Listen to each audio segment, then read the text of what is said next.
og Moti, et homofilt par. De kler seg likt og spiser samme. Har en mobil og en lommebok.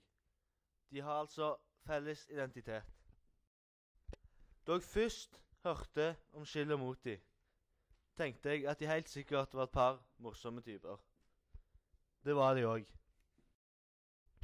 Men la oss nå si at Aksel og Sebastian er et sånt homofilt par.